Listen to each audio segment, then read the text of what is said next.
Voice from St. Helena, Book 2, 21st April, 1817. Napoleon has been for some days in good spirits. On Saturday the 19th, some captains of East Indiamen came to see Count and Countess Bertrand, Captain Innes Campbell, and Ribsley, with Mr. Webb, stationed themselves at the back of the house in such a situation as to be likely to see Napoleon on his return from Bertrand's, where he had gone about 4 o'clock.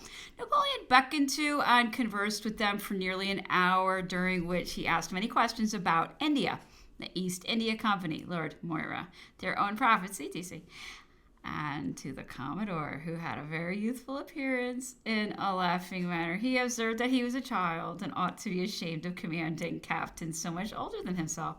Asked the Emperor whether it was at Lodi or Arcola that he had seized the standard and precipitated himself amongst the enemy's troops. He replied, at Arcola, not Lodi. At Arcola, I was slightly wounded, but at Lodi, no such circumstance occurred. Why do you ask? Do you think me rash? Coward, said he, laughing. I begged to assure him of my thorough conviction of the contrary, which was too well known to be doubted, and that it was merely to solve a difference of opinion which had occurred between some of us English, who had not the means of procuring at St. Helena any books to satisfy us, at which of the two it had occurred that I had taken the liberty to ask him. Those things, said he with a smile, are not worth mentioning. Had a long conversation with him on medical subjects. He appeared to entertain an idea that in cases purely the province of the physician, the patient has an equal chance of being dispatched to the other world, either by the physician mistaking the complaint or by the remedies administered operating in a different manner from what was intended and expected, and for trusting entirely to nature. With respect to surgery, he professed a far different opinion and acknowledged the great utility of that science. I endeavored to convince him that in some complaints nature was a bad physician, and mentioned in proof of my arguments the examples which had taken place under his own eyes in the cases of Countess Montauban, General Gourgaud, Tristan, and others, who, if left to nature, would have gone to the other world. I observed that in practice we always had a certain object in view, and never prescribed remedies without first having considered well what we had to expect from their operation. Napoleon, however, was skeptical, and inclined to think that if they had taken no medicine, maintained strict abstinence from everything except plenty of diluents, they would have done equally well. However, after having heard all my arguments, he said, well, perhaps if ever I have a serious malady, I may change my opinion. Take all your medicines and do what you please. I should like to know what sort of patient I should make, or whether I should be tractable or otherwise. I'm inclined to think the former. I reasoned with him afterwards about inflammation of the lungs, and asked him if he thought that nature, if left to herself, would effect a cure of that complaint. He appeared a little staggered at this at first, but after asking me what were the remedies, to which I replied that venesection was the sheet anchor, he said that complaint belongs to the surgeon, because he cures it with his lancet, and not to the physician.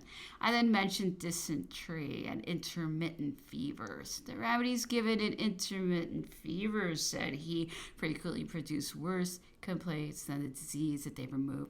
Suppose now that the best informed physician visits 40 patients a day.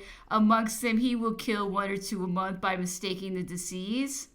And in the country towns, the charlatans will kill about half of those who die under their hands.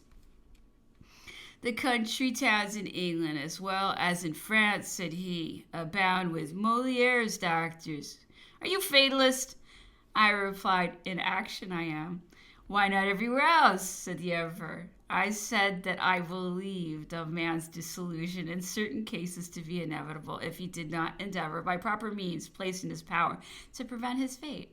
For example, I said that if a man in battle saw a cannon shot coming towards him, as sometimes happened, he would naturally step to one side and thereby avoid an otherwise inevitable death, which comparison I thought would hold good with certain complaints by considering the ball to be the disease and stepping aside to be the remedy. Napoleon replied, "Perhaps by stepping to one side you may throw yourself in the way of another ball which otherwise would have missed you." I remember, added he, an example of what I tell you having occurred at Toulon when I commanded the artillery. There was some Marseillaise artillerymen sent to the siege. Now, of all the people in France, the Marseillaise are the least brave, and indeed, generally speaking, have but little energy. I observed an officer to be very careful of himself, like the rest, instead of showing an example. I therefore called out and said, "Monsieur Officer, come out and observe the effect of your shot. You do not know whether your guns are well pointed or not." At this time, we were firing upon the English ships. I desired him to see if our shot struck them in the hull. He was very unwilling to quit his station, but at last he came over to where I was, a little outside the parapet, where he began to look out. Wishing, however, to make himself small and to secure as much of his body as possible, he stooped down and sheltered one side of his body behind the parapet while he looked under my arm. He had not been long in that position before a shot came close to me and low down, which knocked him to pieces. Now, if this man had stood upright and more exposed to danger, he would have been safe, as the ball would have passed between us without hurting either. I recounted to the emperor after this circumstance which had happened in the victorious 74 Captain Talbot when I was on board of her, which I explained minutely to him. During the action with his ship, the Rivoli, a man who had been slightly wounded had crept into the heart of the cable tier in the orlop deck and placed himself among the cables in such a manner that it appeared to be a matter of impossibility that a shot could reach him. Notwithstanding the apparent security of the place, towards the end of the action, a shot struck the ship very low down, penetrated the wings, went through 2 or 3 coils of the cable, then rose upwards, struck one of the beams which supported the lower deck, and being spent, rebounded back, fell upon this man's breast, who was lying on his back, and killed him. He was found afterwards with the shot, a 36-pounder, lying upon his breast. "This," said he, "confirms what I say to you, that a man cannot avoid his destiny." Napoleon appeared entertained with this anecdote and asked whether the man was a sailor or a soldier. I replied, a sailor. Emperor, during the course of conversation, spoke about eunuchs, the making of whom, he observed, was a most disgraceful and horrid practice. "I put a stop to it," said he. "In all the countries under my dominion, even in Rome itself, I prohibited it under the pain of death. It was entirely put a stop to, and I believe that although the Pope and the Cardinals are now in power, it will not again be revived. I recollect," added he, "an incident with respect to one of those gentry which made me laugh. There was one Crescentini, an excellent singer, who often sang before me, delighted me much, as I wished to incur merit in every science, and as it was his misfortune, and not his fault, to have been mutilated, having been probably only 2 or 3 years old when it was performed, I conferred upon him the knighthood of the Iron Crown. This, however, displeased a great many, who said that a thing who was not a man ought not to have, in order for manhood, conferred upon him. There were great discussions about it, in which Madame Grassini, whom I suppose you know, took a part, whilst others were blaming me. Grassini said, "I really think the Emperor has done right in giving it to him. I think that he deserves it."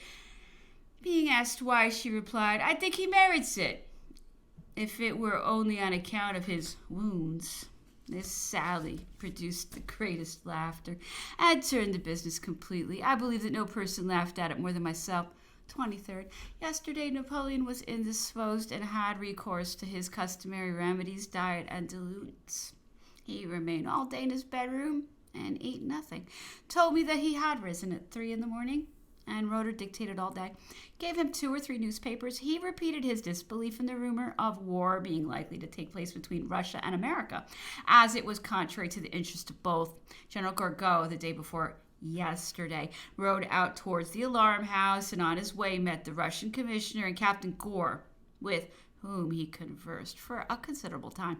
They were seen by Captain Poppleton, who was on his way to dine at Plantation House.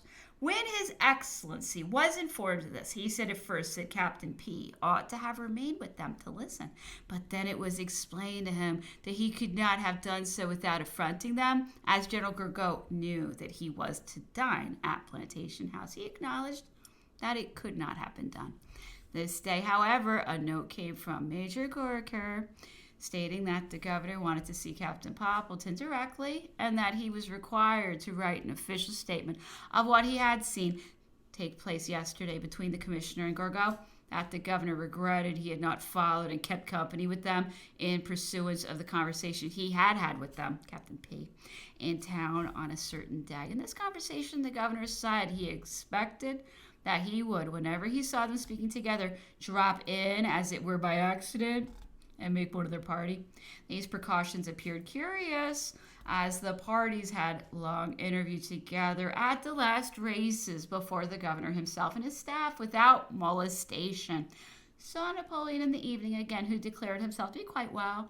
He spoke of the time he was in the habit of devoting to business when in Paris, that occasionally he used to dictate to 4 different secretaries at the same time, all upon different subjects, and sometimes even to 5, even writing as fast as he could.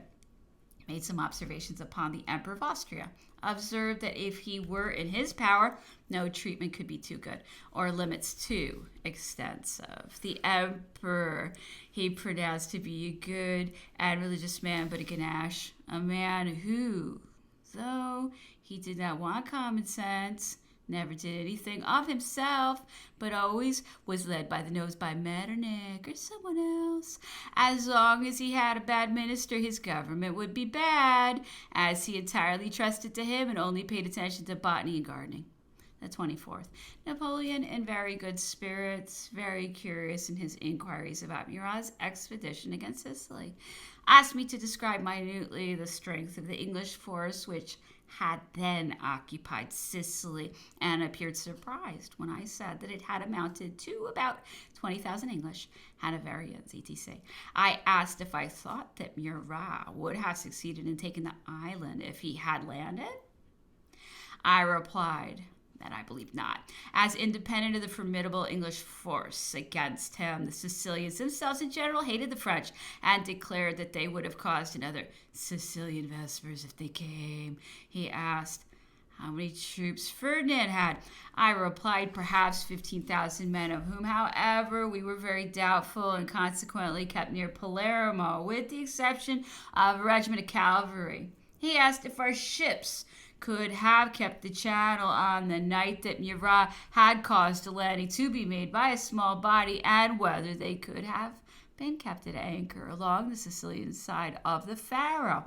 I replied that I had no doubt the ships might have kept the channel on that night, that they might also have remained at anchor along the Faro, but at risk during the Sirocco winds, as the bottom was a bad holding ground, and if the anchors went, the ships must go ashore. He asked the name of the English admiral.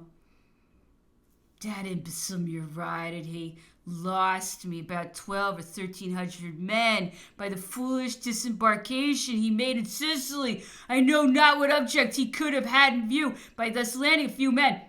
I replied that Murat had said he intended to have landed with his whole army near the Faro, while this small body was intended to act as diversion. Do you think that he could have landed on that night? Said Napoleon. I replied that I thought he could, as all our ships had been withdrawn from their stations and were locked up in the harbor of Messina. Napoleon said, if I had really intended Murat to have taken Sicily, I would have pushed out the Toulon fleet with 30,000 men to effect a landing near Palermo, from whence the fleet should have proceeded directly to the Faro to cover Murat's landing. But it was only intended to keep your English army doing nothing in Sicily by means of the Canali under Murat, and not to take Sicily, as there were few French troops with me, and I was apprehensive that your army might have been employed elsewhere against me. I asked if there had been any secret treaty between Murat and the English admiral and general to allow Murat to withdraw with his boats and troops without molestation. No, said the emperor, none that I know of. Why do you ask such question? I replied, because so little had been done to annoy them in their retreat that I often thought that some agreement must have been made to let Murat withdraw quietly with his troops, providing he abandoned his enterprise. He laughed and said, there was none, at least not to my knowledge.